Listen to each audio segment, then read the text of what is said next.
berpidato ya. Atau kalau di kemarin kan kita mata kuliahnya public speaking, berarti kan bicara di depan umum. Itu sudah ada dari zaman sebelum Masehi ya. Rame-ramenya itu ketika zamannya Aristoteles itu ya, karena memang hebat gitu ya.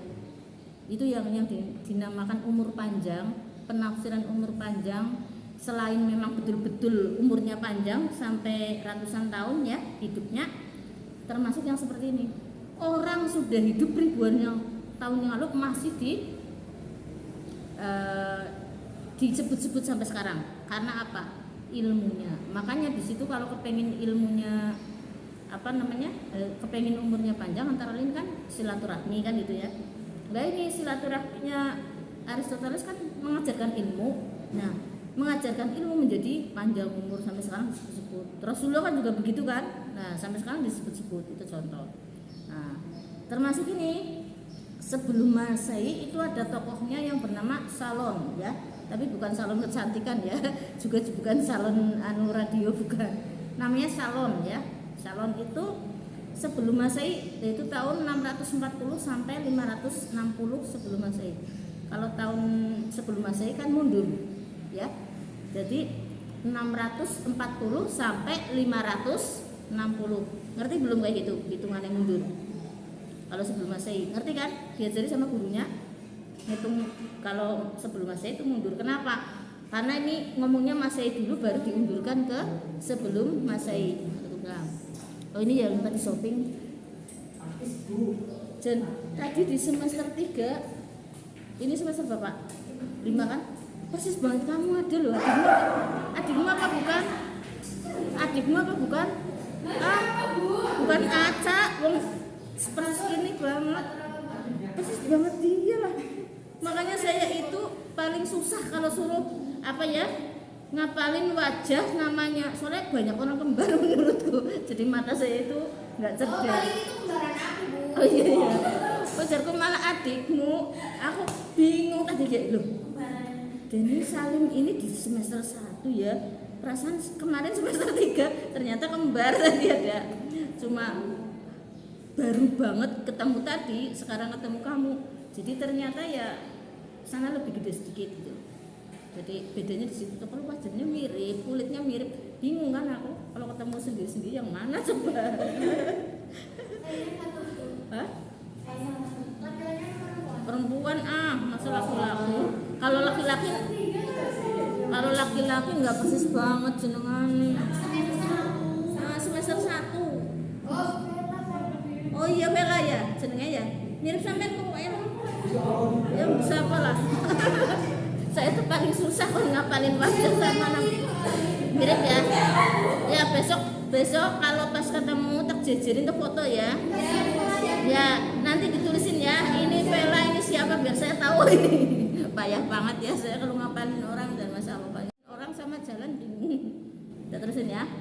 Salon namanya, sejarah retorika diawali dari yang bernama tokohnya Salon sebelum Masehi, yaitu pada 640 sampai 650 sebelum Masehi. Kalau tahun Masehi itu ke sebelum Masehi itu mundur ke belakang karena hitungnya dari Masehinya dulu baru ke sebelum Masehi. Sebelum Masehi kan jauh di sana, makanya hitungnya itu 640 Masehi sampai 560 sebelum Masehi. Nah ini kunci bolak-balik dok ya angka macamnya.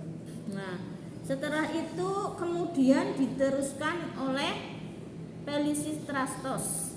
Jadi jenengan itu temen ya kayak jenengan coklat ya, coklat os ini ya. Ya karena apa? Orang Latin gitu biasanya pakai SS, banyak S-nya ya, Priscilia gitu ya. Makanya bikin makanan juga S ya kan, coklatos ya kan, legatos ya kan, atos itu. Ya itu ciri khas dari Italia ya. Nah ya. Nah terus di sini yang itu tahun 600 ya sebelum Masehi sampai 527 kan semakin kesini gitu ya. Makanya hitungannya lebih sedikit. Nah terus yang selanjutnya yang ketiga. Terus lagi ada tokoh selanjutnya ya kesini, berarti kan semakin kesini ya. Yaitu latenus toklas. Nah, latenus toklas barang. Jadi kepenak ya, ngger model mengingat-ingat ya, ben kepenak kayak Urtenus toklas ya. Digabungkan saja antara tenis semua toklas ya, toklas. Gitu aja. Saya dulu gitu ya. Cara mengingat supaya lebih mudah mengingat sesuatu yang agak ada hubungannya. Itu namanya jembatan penghubung ya. Untuk menghubungkan supaya ingatan kita cerdas ya. Ingat gitu ya. Kalau cerdas sih sudah dikasih tipsnya dulu, ingat nggak? Gimana cara melatih kecerdasan? Masih ingat? Ada yang masih ingat melatih kecerdasan otak? Gimana? Semester 1 masih terkasih tipsnya apa dulu? Kalau ini sudah surat dilakoni sampai mulai cerdas. Apa? Kalau ngomong bener. Iya kalau ngomong bener ya Ibu ya. Iya dong, masa salah. Apa coba? Lupa. Kalau mau tidur, menjelang tidur, ingat semua kegiatan dari bangun tidur sampai menjelang tidur itu pada hari itu, nanti cerdas terus tidur setelah doa pastinya ya. Karena itu otaknya akan terbiasa berpikir gitu ya. Nah, terus cerdas-cerdasnya otak untuk menata ingatan atau membuat ingatan kuat, ya, menyimpan ilmu kuat otak itu sebelum tidur juga sama bangun tidur. Jadi makanya belajar yang enak itu sampai menjelang tidur, ya. Caranya belajar piye? Bukune gawe nang kasur ya. Kok kan sing turu karo bukune. Tapi kayak gini, diinget ya ini. Bu Tuti bilang metodologi dakwah adalah gitu ya misalnya ya. Public speaking adalah benar-benar ingat terus ya. Sehabis itu terus kok lupa yang sampean catatan, sampean kuliah berarti nyatet, cerdas, pinter. Oh iya gitu itu meresap di sini. Jadi sampean kalau tes nggak usah ngulang-ulang lagi, sudah tertata di otakmu. Otak itu kan sebenarnya seperti lemari, ya. Seperti lemari ada laci-lacinya. Otak. Iya. Cara berpikir otak itu menyimpan ingatan itu seperti itu, ya. Nah, ya seperti itu bayangannya seperti itu. Jadi di sini ada harus ditata. Coba sampai ini gambaran bukan apa ya, terus gimana gambaran itu kata guruku dulu ya. Kalau saya kan ingat omongan guru, nggak kayak kamu ngomong nanti kesel bener tuh orang gurumu kelalen gitu ya. Nah itu guru SD ku bilang gitu, jadi tak ingat sampai sekarang ya. Jadi kalau otak itu seperti lemari, makanya kita harus menyusunnya dengan rapi supaya otak kita cerdas. Kalau orang bodoh ya, orang lupaan ya, itu bukan semuanya itu karena faktor otaknya yang buruk, enggak. Tapi kadang-kadang itu cara menyimpan memorinya yang buruk. Seperti lemari, ya. Lemari yang rapi akan lebih mudah dicari barang-barang kita, ya kan?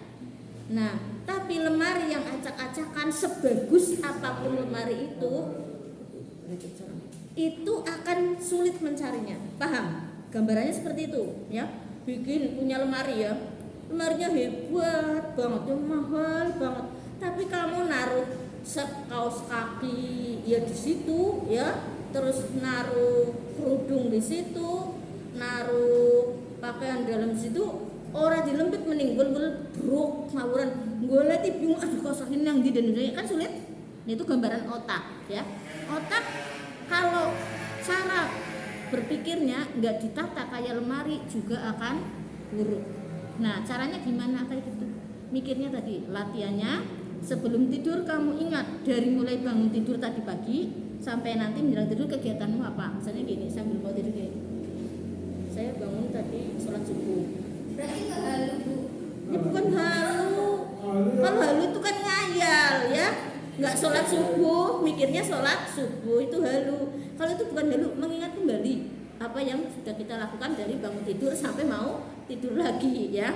Udah, itu caranya. Nah terus cara menyimpannya kayak gini, satu-satu ya. Kayak sekarang kamu kan kuliah metodologi dakwah, ya apa? Public speaking. Ya udah fokus di public speaking. Itu namanya satu-satu di sini. Lah kesalahan mahasiswa mahasiswa yang bodoh. Ya kenapa mahasiswa bodoh ya? Itu karena rumit ya. Mau lagi kuliah public speaking malah ngayalek dan paino wis ngenteni suwe je bututi ora rampung-rampung. Lah kan payah banget ya. Kalau lagi fokus di kuliah ya udah fokus di kuliah aja. Paino nanti aja kalau udah selesai kuliah, paham? Itu gambaran biar mudah biar sampean ingat ya, ada kata-kata paino kan mudah. Kalau ikut kuliah bututin selalu kalau itu mudah. Karena saya itu kalau memberikan contoh kayak gitu yang mudah diingat ya kan. Oh iya gambarannya otak itu kayak lemari kan, ingat disusun ini pakaian dalam sebelah sini ya kan, ini kerudung di sebelah sini ya kan, terus kemudian rok di sini ya, hem di sini, jadi nanti mudah nyarinya. Wah, ambil hem, set, hem di sebelah sini kan, dan ambilnya juga jangan acak satu-satu, ambil rapih terus lemarinya ya. Nah otak pun begitu, sini jam segini kan public speaking, udah fokus public speaking ya, nanti keluar fokus mau OTW pulang, ya fokus ke jalan pulangmu di mana kan? Apalagi yang pakai motor ya, pakai mobil harus fokus di setir dan lain-lain. Ojo lagi mobilan mikire, duh jen, besok kuliah priwe ya, alah mobilnya baringin di, ya kan? Nyupire arep kamu nganten ngerti lho, jadi nggak nang endi ki nang Purwokerto karena lupa ya, ini enggak fokus ya. Itu jadi yang menata otak itu seperti itu, satu-satu fokus dan ditetapkan, diendapkan ya. Jadi udah diem set gitu ya, baru mikir lainnya gitu ya. Makanya kalau orang lupa, orang Jawa misalnya tadi kan aku mau beli es krim gitu ya, nah sudah sampai toko lupa, loh ini toko apa, kan ada gitu ya. Misalnya ini kan contoh mudah es krim ya, biasanya yang penting lah suruh balik lagi ke tempat semula, nanti ingat kan gitu. Karena ini otaknya jadi set ke memori lama lagi waktu ketika mau berangkat, jadi ingat lagi gitu. Contoh udah kan. Iya. Terus sih selanjutnya di daerah setelah itu ya, ini kan sebelum Masehi, jauh sebelum Masehi itu ada daerah yang merupakan daerah koloni Yunani. Nah ini ya, jadi tadi yang Solon ya, Solon, terus kemudian sampai ke Stokles itu zaman sebelum Yunani kuno ya. Ada orangnya ini, berarti orang hebat kan, zaman sebelum Yunani kuno loh kok masih dikenang gitu ya, berarti orang hebat ini. Kalau nggak hebat nggak akan ditulis dikenang ya. Makanya kenapa saya sampean jangan menganggap saya walah Bu Tuti wis tua lebay banget ya, medsosnya aktif banget kan gitu ya. Nah itu saya nggak itu, saya memang menulis sejarah di situ. Nah, sejarah zaman now kan dilihatnya dari media kan, media digital ya, media online. Jadi saya update status di WA, Instagram, semuanya terhubung kan medsos saya ya. Itu dalam rangka itu. Jadi nanti misalnya saya sudah tidak ada ya, misalnya berapa tahun mendatang ya, 10 tahun mendatang saya sudah tidak ada, misalnya 15 tahun mendatang tidak ada, nama saya masih, ilmu saya masih kan. Kalau buka siapa Jani Farida, oh dosen UNUGA ya kan, dia pemikirannya ada di situ ya. Oh ini dakwah, oh ini tentang ini, jadi tahu. Kalau zaman dulu buku ya. Nah kalau zamannya ini Solon mungkin belum ada kertas, bahkan belum ya, karena kertas itu dimulai pada zaman Abbasiyah ya. Hebat kan, penemunya orang Islam loh, zaman pemerintahan Abbasiyah. Kertas, kaca ini yang kayak gini ya, terus ini kacamata ya, terus kemudian pesawat terbang itu dimulai dari kita ya, jangan dikira orang barat, bukan, Abbasiyah ya. Cuma setelah perang salib belum lama, baru kemarin aja ya, tahun 19 sekian, jadi sudah zaman abad pertengahan ya, wis modern kalah. Nah itu buku kita, bukunya orang muslim ya, dari Bani Abbasiyah itu yang sepertiga bagian ditenggelamkan di mana tuh, lautan ya, yang sepertiga bagian dibakar, yang sepertiga dibawa ke Eropa, diterjemahkan ke bahasa Inggris. Makanya di situ Sulaiman diterjemahkan Solomon ya, Ibrahim diterjemahkan Abraham itu ya, terus apa itu Ibnu Sina ya, diterjemahkannya Avesina. Itu karena buku kita, buku bahasa Arab tadinya diterjemahkan ke Inggris, diakui sebagai penemuan dari orang sana ya, orang Amerika atau orang salib itu, karena Muslim kalah waktu itu. Nah kalahnya kenapa? Ya Muslim mulai cinta dunia ya, karena perang malah diiming-imingi harta mau lah itu ya.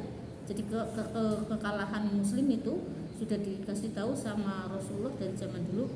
Wong Islam dikalahkan dengan jihad orang bisa ya, dengan iman orang bisa kalahin nang harta. Ya sampai sekarang kan, gue pinter banget. Tapi anggur wis seneng harta, wis sore iso ngomong ya. Harap ngomong lah piye maning wong aku sine duit nang presidene. Alah ya wis mampet ya kan. Nah makanya jangan ya, kalau Anda mau jadi orang hebat sampai meninggal, jadilah seperti para wali ya. Tidak punya motivasi, tidak punya kesukaan kecuali Allah ya. Kalau sudah apa-apa Allah tak ora urus ya. Artinya duit pira ora gelem ya, ikhlas. Ya akhirnya kan benar yang disampaikan kebenaran, enggak takut diejek orang, enggak takut dibully, enggak takut dipenjara, naudzubillah ya. Terus juga enggak suka disanjung, enggak suka dikasih hadiah, enggak suka dikasih jabatan, enggak suka dikasih harta. Baru nanti yang disampaikan kebenaran gitu ya. Nah ini berarti orang kayak gitu tuh. Zaman dulu banyak orang kayak gitu ya, ikhlas sehingga sejarahnya terkenal ya sampai sekarang. Kalau zaman sekarang enggak ya, esi bocah esi urip wis langkah sing mengenang ya, barang mengenang keelekane ya kan. Kayak mbok ketua kayak sing korupsi ya, apes banget ya kan. Terkenal jadi ketua malah terkenal korupsi nih, nah balik ya. Oke teruskan ya.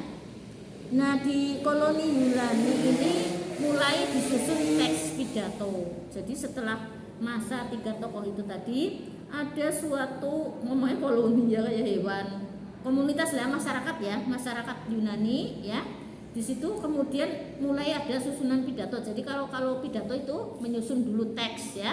Teksnya apa sebenarnya? Ya mestinya zaman itu pakai itulah, pakai apa? Tulang atau daun lontar. Tahu daun lontar? Sudah pernah lihat? Daun lontar yang buat nulis zaman dulu. Saya sudah pernah lihat di TVRI. Iya. Kayak itu, kayak apa?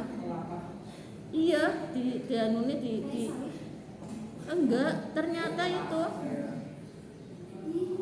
ya diproses di kotak-kotak kayak balok. Jadi nulisnya ternyata kayak gitu, kayak balok-balok itu, terus nanti disusun kayak tire ya. Tire cuma tirenya kayak tire kayu itu, kotak-kotak persegi panjang, dan nanti dilempitnya kayak gini buku itu ya. Itu paling itu bersusunnya dari itu apa, daun ya, atau kulit pohon atau kulit binatang atau tulang. Terus Terus kemudian abad kelima, nah ini mulai masuk ke Masehi, abad ke-5. Berdiri sekolah-sekolah public speaking, ya. Jadi mulai ada, kalau zaman dulu kan bukan dari Inggris ya, ilmunya itu dari Yunani. Di sini istilahnya sekolah retorika. Retorika kan artinya dari bahasa Latin ya, retor. Retor artinya berbicara, ika adalah seni. Jadi retorika adalah seni berbicara atau keindahan berbicara. Makanya zaman dulu kan sampai sekarang juga ada kan ya, ada namanya Ika Fauzia. Ini masih terpengaruh itu dengan zaman Yunani. Kalau yang namanya indah itu namanya Ika gitu. Jadi bahasa Indonesia itu sering mengambil serapan dari berbagai macam bahasa. Yunani masuk ya, India masuk, Arab apa maning jeprak ya kan. Lah cuma lucu, kalau di Arab nama Abdullah ya, itu sudah nama paling top, nomor 1. Memang itu dikasih tahu sama Rasulullah. Nama sebaik-baik nama adalah Abdullah, karena artinya adalah hamba Allah. Nah, tapi kalau di Indonesia jenengan apa maning nang Jawa jenengan Abdullah tapi kok ora ya, malah sing tiru-tiru mana Robert ya, tur silsilia aku jenengan apa kowe terus ana mending jeneng sing ora genah ya apalah pokoknya orang genah pokoknya anak Delva anak apa ya kan sing darani apik karena apa sing salah wonge ya kan jenengan Abdullah apik-apik ngundange dul ngendi dul kan gitu mbak. Nah akhirnya menjadi persepsinya menjadi jelek padahal Abdullah itu sebaik-baik nama ya kan kasih dul lagi hari ngendi iki kan jan ora dadi mening ya jenengan apik-apik dadine dul ya. Muhammad jenengan sebaik-baik hamba ya kan jadi ini undangnya malah Mad gitu ya nah Mad dan mending Muhammad ya kan anak sing Mad jemut nanti nakal banget ya wong Jawa wong jenengan Ahmad diundangnya jemut banget nakal ya nah terusin ya ini abad kelima itu tokohnya siapa saja di sini ada Georgias dari Georgias 485 Masehi sampai 380. Terus ada Pitagoras dari Andera. Nah, Pitagoras sampean kenal nggak siapa Pitagoras? Nah, matematika kan? Nah, ya. Faris ngerti matematika Pitagoras? Sing kepriwe rumusé? Enggak susah, kamu siapa ya enggak susah semua. Hah? Ya, rumus Pitagoras ya. Rumus Pitagoras. Lah sing mandan nyambung Faris tok lah liyane ora nyambung, tulanan HP bae ku priwat nyambung. Diomongin kawit pertama pertemuan sampai siki jan. Ini dari gumun, bingungnya sampean ora stres dia anaknya sampean. Masya Allah, diomongin yang temen. Aja tulis dong itu nih manut ya orang ketang nang ngarepe engko nang burine dolanan HP mending ora masalah ngger butuh wis bubar dolanan HP mending boleh tapi nek nang ngarepe aja ya. Oke, saya lanjut ya. Untung bututi yang sekarang ya, bukan bututi yang dulu ya. Kalau bututi yang dulu kamu sudah tak pendam. Bututi yang sekarang bukan bututi yang ya. Kalau bututi yang dulu kamu saya tendang itu ben ang pada bahaya ora usah khawatir dari itu tendang temenan ya kan sekarang tendang kan pas puisi ya nah itu oke saya lanjutkan ya saya dulu kalau punya mahasiswa kayak kamu tak suruh keluar ya waktu bututi masih muda masih jadi dosen yang serius banget udah keluar yang mainan HP jangan masuk, nggak usah ikut saya ya itu serius lah ini serius jadi kan guyu ngomong dolan HP ya guyu kan gitu ya bebel kesu doang gitu kan nah itu jadi nggak itu nggak seperti itu. Oke saya teruskan Pitagoras itu memang betul ya Faris jadi itu adalah tokoh ahli matematika tapi ternyata dari dulu itu banyak ilmuwan multi talent ya terutama dalam hal ilmu ya malah kebanyakan begitu karena orang cerdas kan begitu ya kan mudah paham di matematika paham di retorika atau public speaking juga paham jadi beliau juga tokoh matematika juga tokoh public speaking pada zamannya ya nah seperti Al-Ghazali yang menjadi inspirasi untuk mendirikan perguruan tinggi kita dan juga mendirikan pondok pesantren sana ya Ihya Ulumuddin adalah kitabnya itu beliau masya Allah ya ilmunya itu cabang ilmu sudah dikuasai semua ya termasuk ilmu filsafat kan sumbernya ilmu ya ilmu filsafat beliau itu sangat mahir tapi ujung-ujungnya terakhirnya beliau menjadi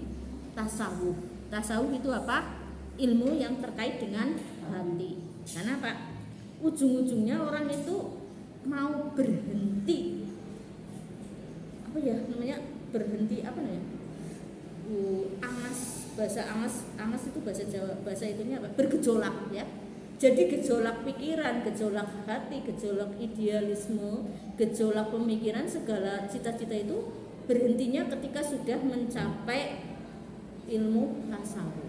Nah tasawufnya itu tidak langsung bimsalah bimset langsung tasawuf enggak ya saya itu mengenal tasawuf sejak masih muda ya sebelum usianya sampai jadi memang itu tasawuf mau mendarah daging memang harus sejak kecil ya jadi saya sejak masih kecil masih ingat masih ikut bapak saya, jadi ya SD sudah diajari tasawuf, cuma tidak ngomong ini tasawuf enggak, cuma diomongin misalnya kayak jadi bocah aja sombong ya, wong sombong ora apik, itu kan ilmu tasawuf ya, ilmu keghazalian ya, orang tidak boleh sombong ya, terus kemudian orang tidak boleh ria, itu kan tasawuf. Nah itu kalau orang sudah bisa membiasakan ilmu yang semacam itu akan tenang hatinya. Nah ini Al-Ghazali juga begitu. Nah ini ilmu ini juga dicapai oleh Pythagoras dan yang ilmu matematika yang termasuk public speaking. Tapi tasawufnya enggak, karena dia bukan orang muslim. Ya gimana?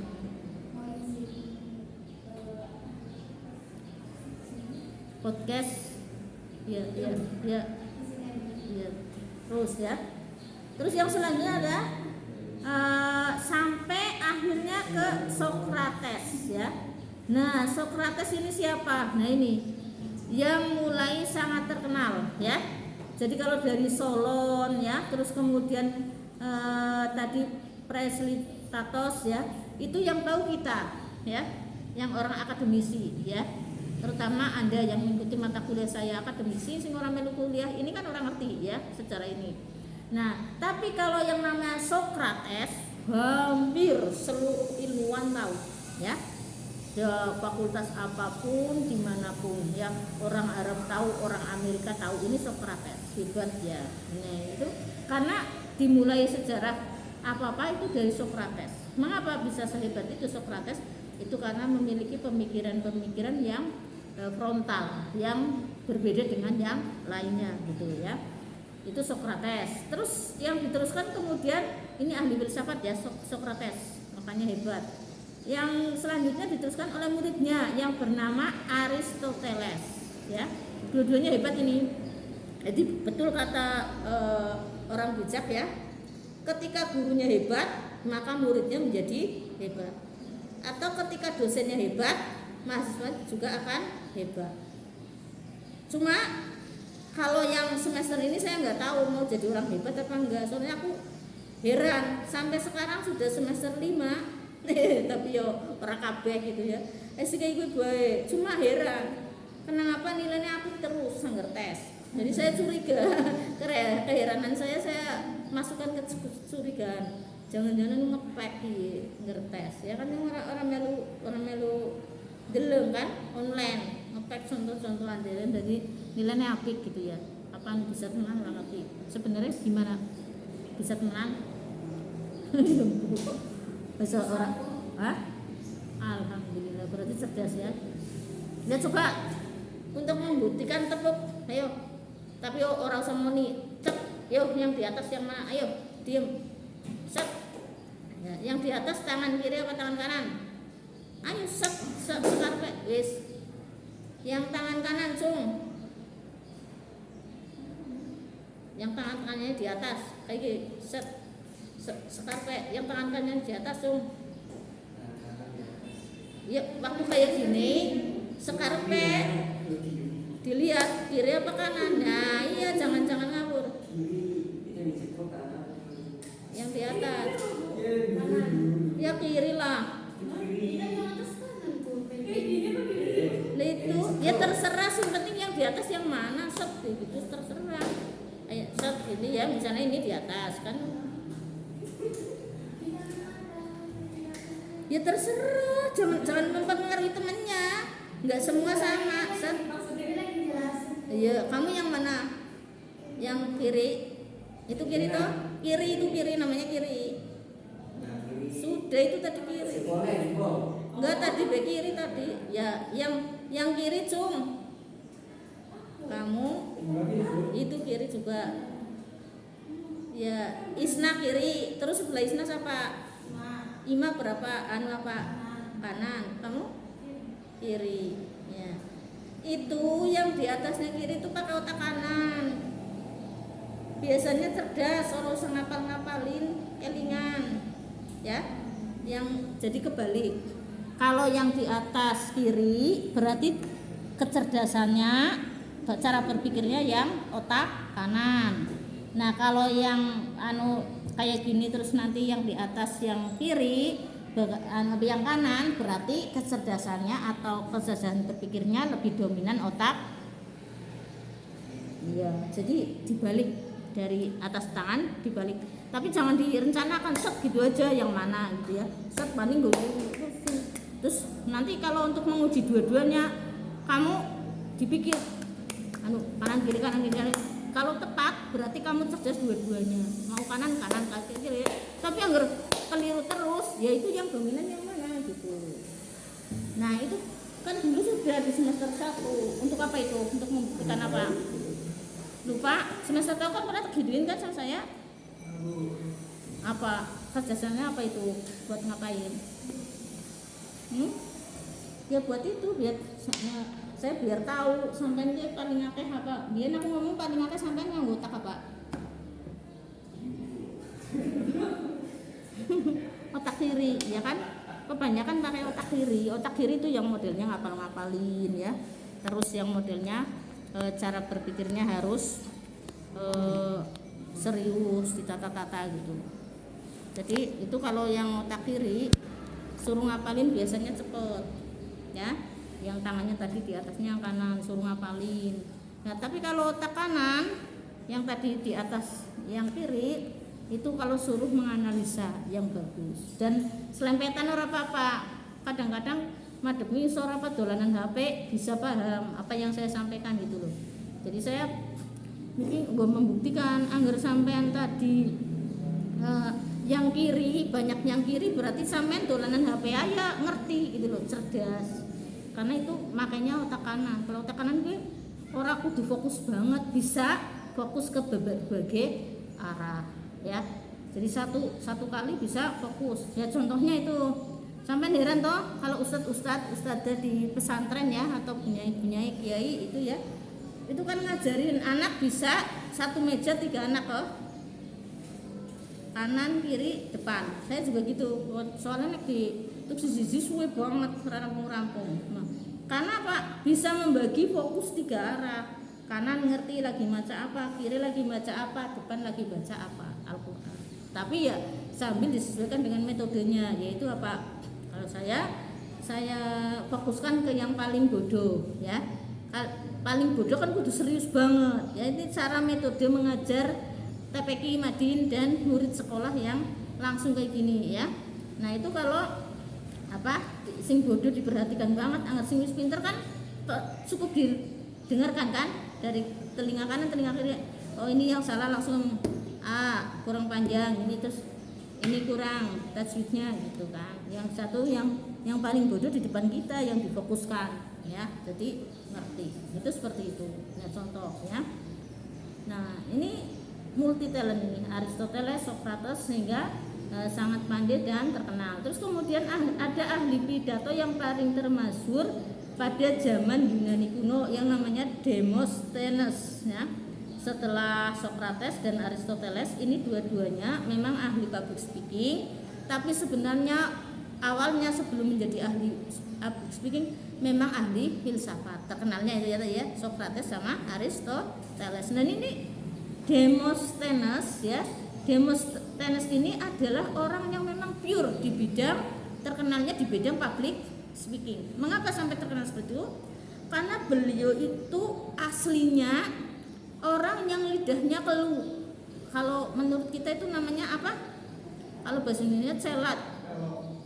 Pelo. Kalau bahasa cedal ya. Nah, cedal tingkat parah. Dia kan malu dibully-bully orang ya. Akhirnya dia itu jerit-jerit di lautan sambil memasukkan kerikil di sini ya, sambil mengaksenkan huruf-huruf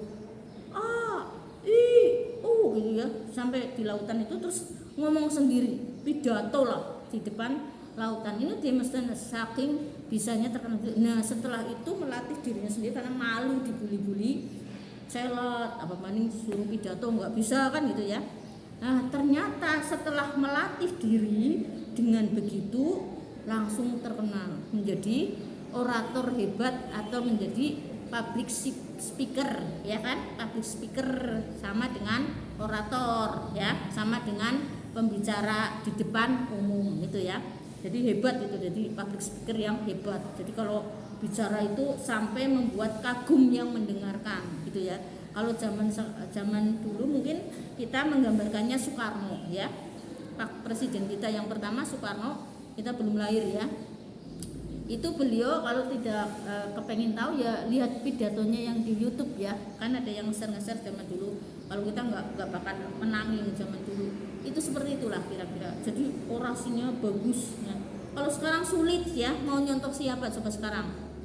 Pidatonya acak-acakan, asal muni, ana sing asal cerita kan gitu ya. Orang zaman sekarang, tokoh zaman sekarang ana sing malah kalau pidato itu cuma marah-marah ya kan? Ada yang cuma sindir-sindiran kan gitu. Nah, inilah yang nanti akan kita kaji. Akan saya sampaikan ke sampean, jangan menjadi orator seperti itu. Jangan menjadi public speaker yang seperti itu, tapi menjadi public speaker yang seperti Demosthenes. Paham? Jadi nanti nggak usah khawatir sampean. Kenapa kok nggak mau jadi dai?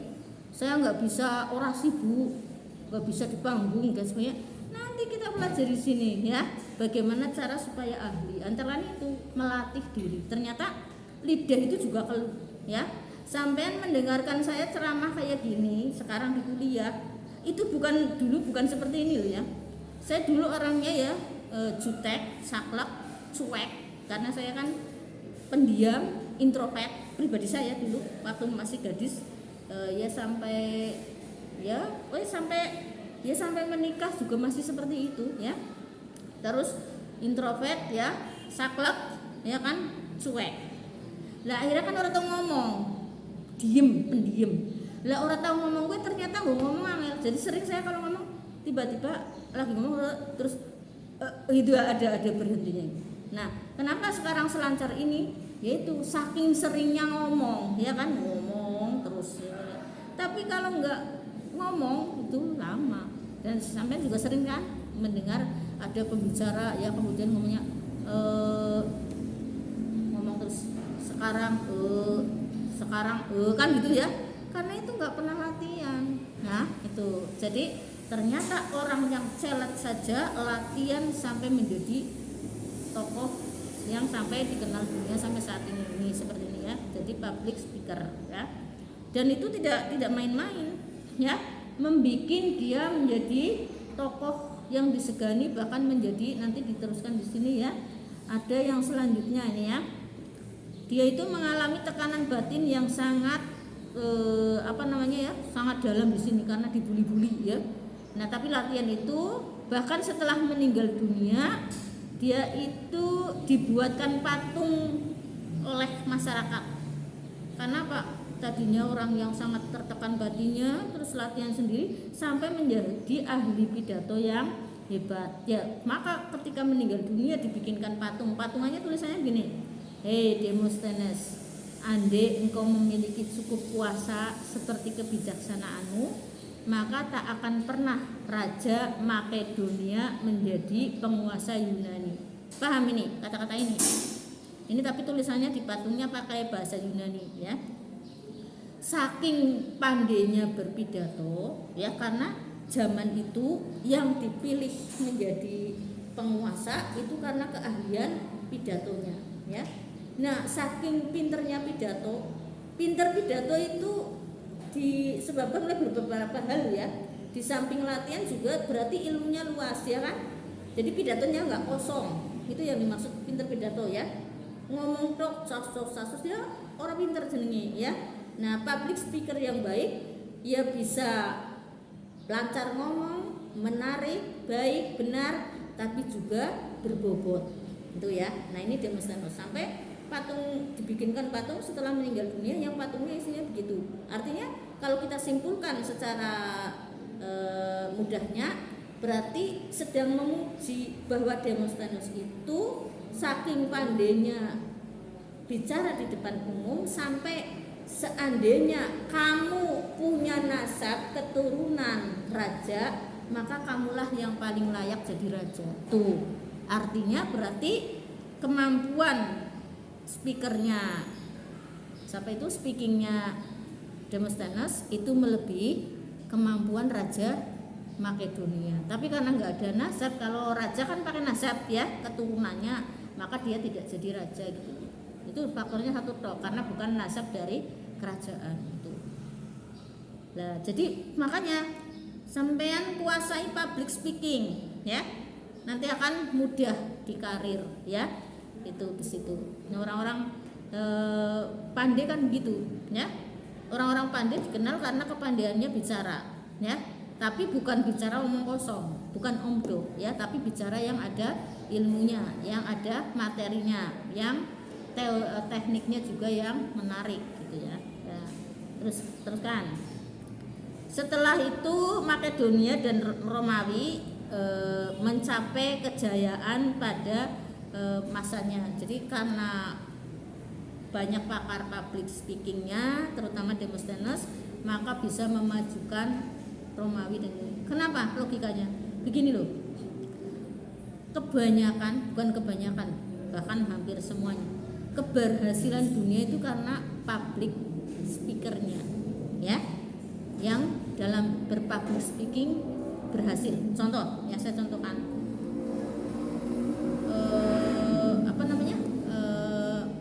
SBY berhasil karena apa?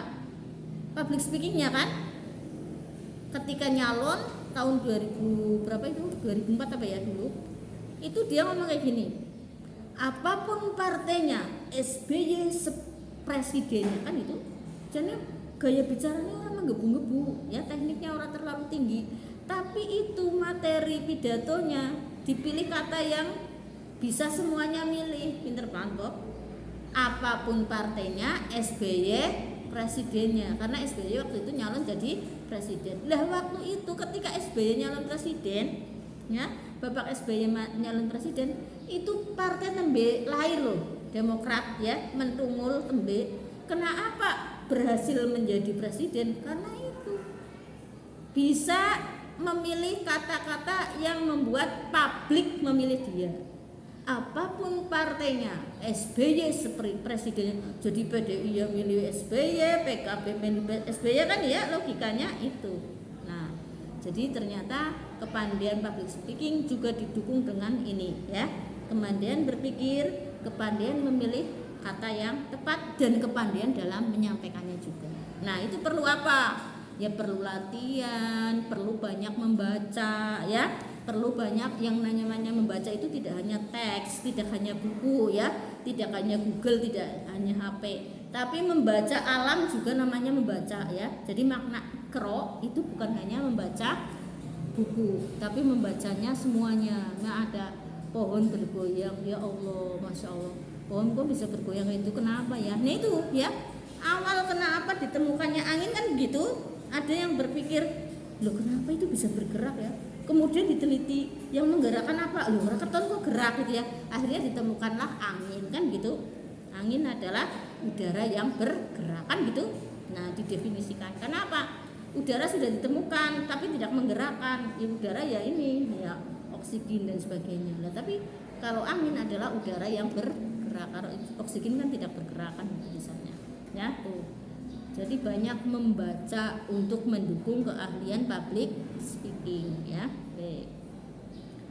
Terus kemudian ini sampai Yunani dan Romawi mencapai kejayaannya ya. Terus kemudian yang terakhir adalah Romawi ini menghancurkan Yunani ya.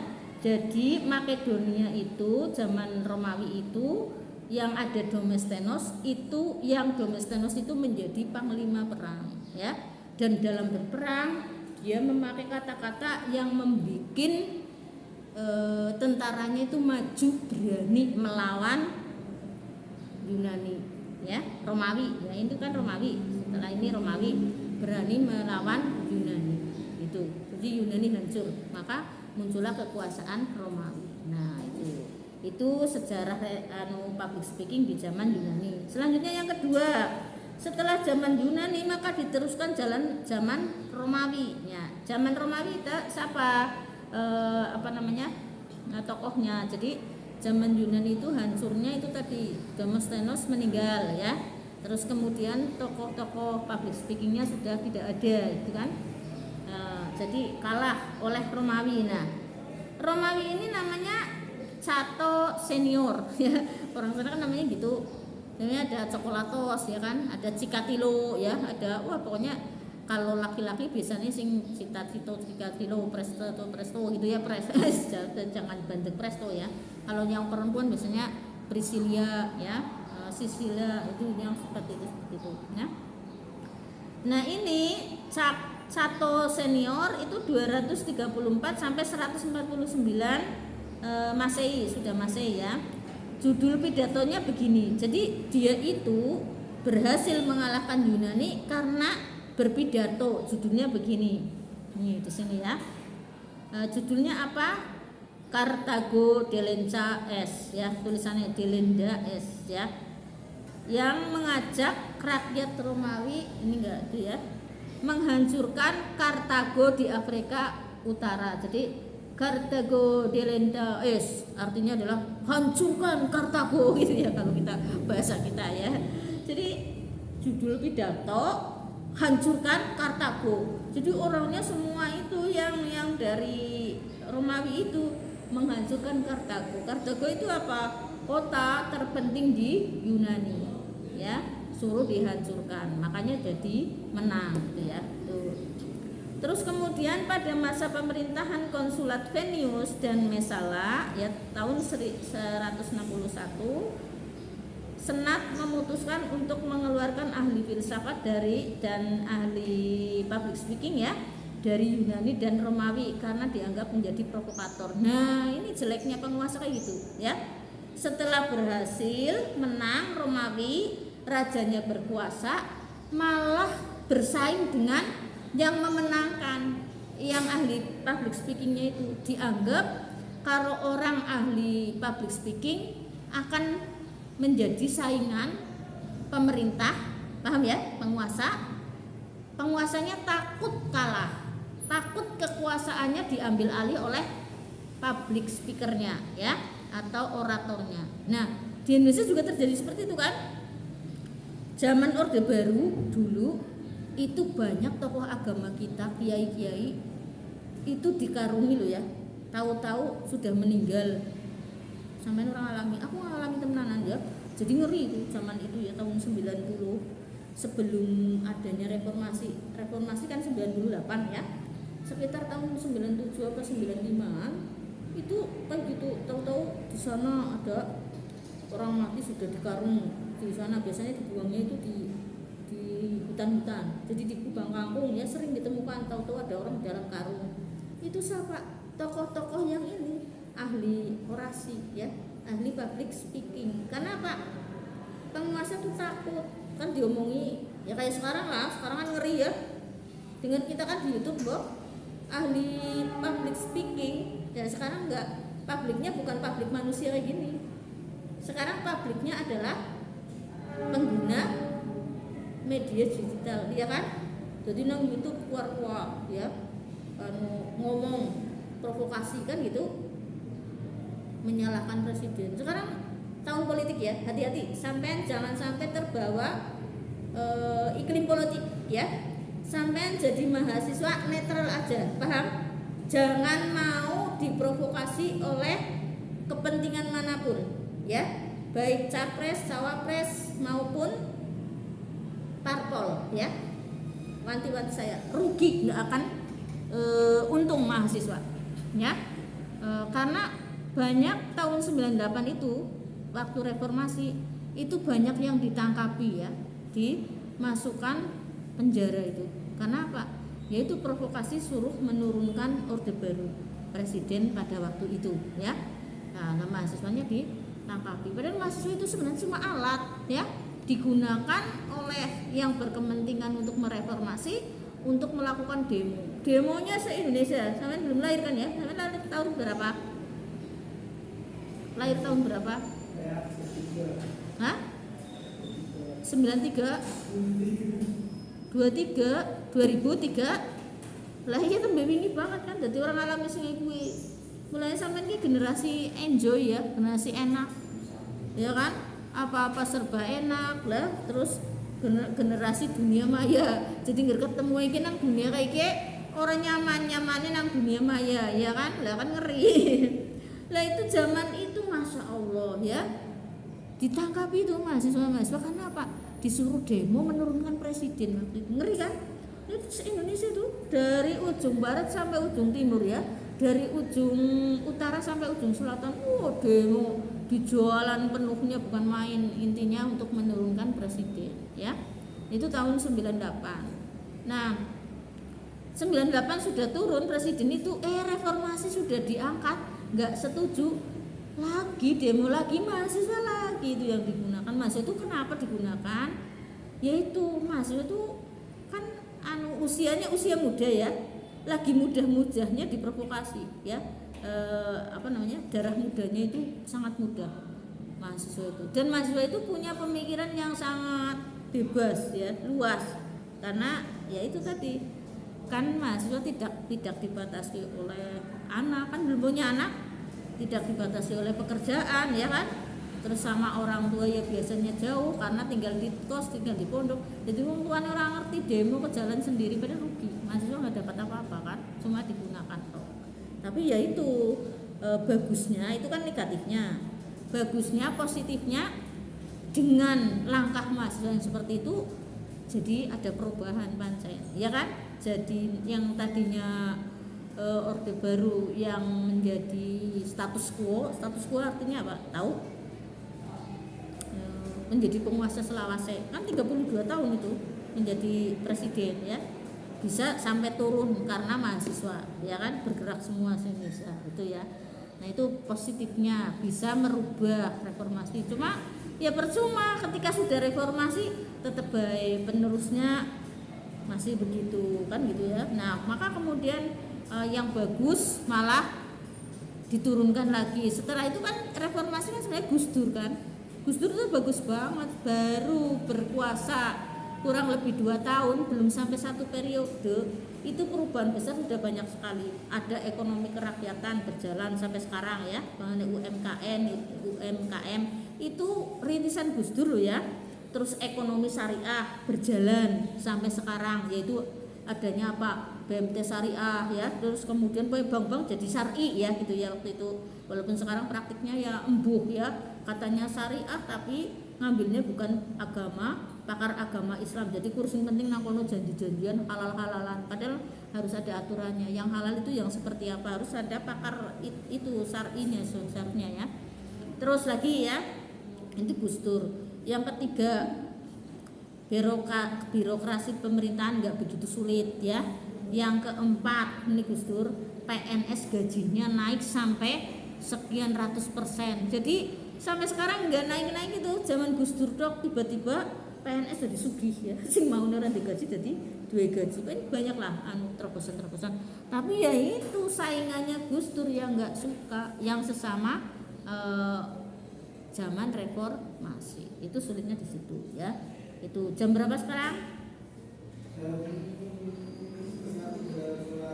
Hah? Masya Allah wis ya. Ini suamiku bingung.